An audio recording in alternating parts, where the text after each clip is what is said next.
Hey learners, welcome to the data structure series. Today we are diving into the implementation of stacks using linked list. In yesterday's video, we discussed the implementation of stack using arrays. So if you missed that one, be sure to check it out on our channel. Let's jump into today's topic, implementing a stack using a linked list. Now, let's discuss implementing a stack using a linked list. First, let's talk about the limitations of arrays.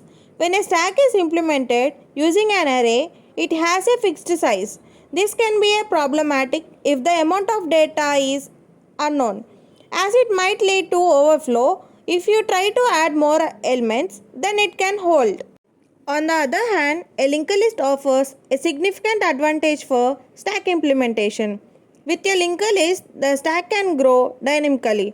This means it can handle an unlimited number of values without needing to be defined its size at the start.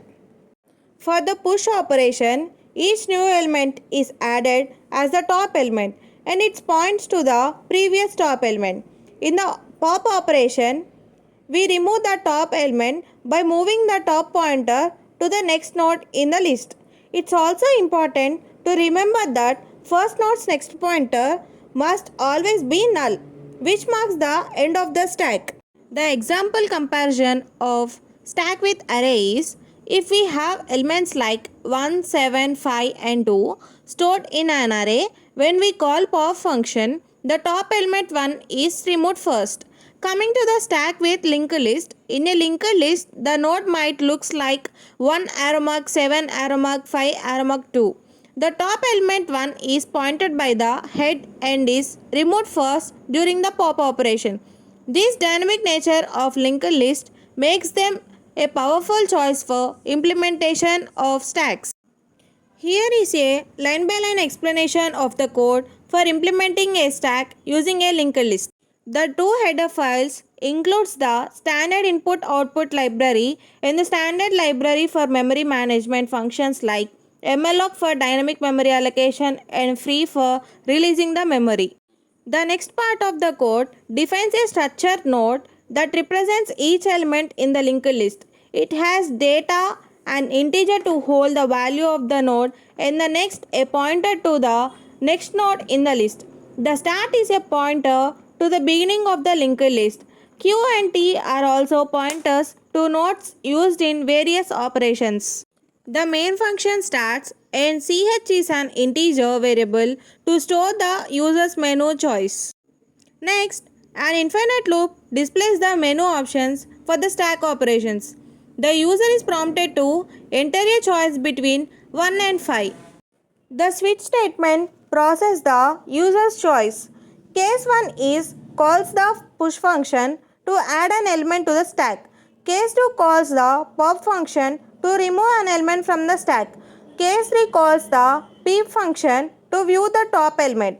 Case 4 calls the display function to show all the elements in the stack. Case 5 exits the program. And finally, default informs the users for an invalid choice. The return 0 statement indicates the program has finished successfully. The push function starts by declaring an integer variable num.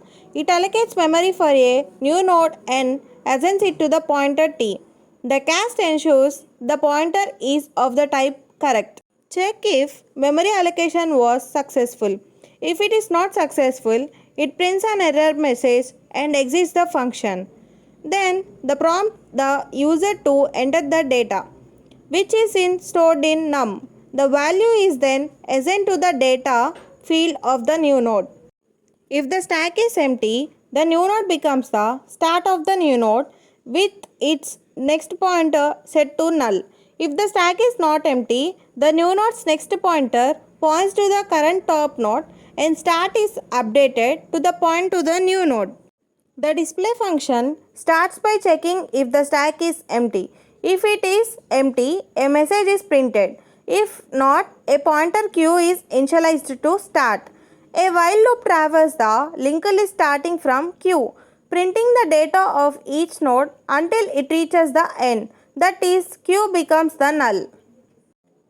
The pop function checks if the stack is empty. If it is, a message is printed. If not, it stores the current top node in queue. Updates start to the point to the next node and prints the value of the popped element. Finally, it frees the memory allocated to the popped node. The peep function checks if the stack is empty. If not, it prints the data of the topmost element which is pointed to by start. This code effectively demonstrates how to implement a stack using a linked list, covering essential operations like push, pop, peep, and display. Now that we have implemented our stack using a linked list, let's see it in action. First, we will push some elements into the stack. For example, let's push the numbers 10, 20, and 30. You will notice that each new element is added to the top of the stack. Next, we will display the current stack, and you will see that the new elements are stored in reverse order like 30, 20, and 10, with 30 being the topmost element. Now let's perform a pop operation to remove the top element. After popping, 30 is removed and 20 becomes the new top of the stack. Finally, we will check the top element again using the peep operation, and you can see that 20 is now at the top. And that's how our stack using a linked list works. We can keep adding or removing elements dynamically without worrying about any fixed size limit, thanks to the flexibility of the linked list. Thank you for watching this video on implementation stack using a linked list. If you found this content helpful, please give it thumbs up. Subscribe to my channel for more programming tutorials and share it with your friends who might find it helpful.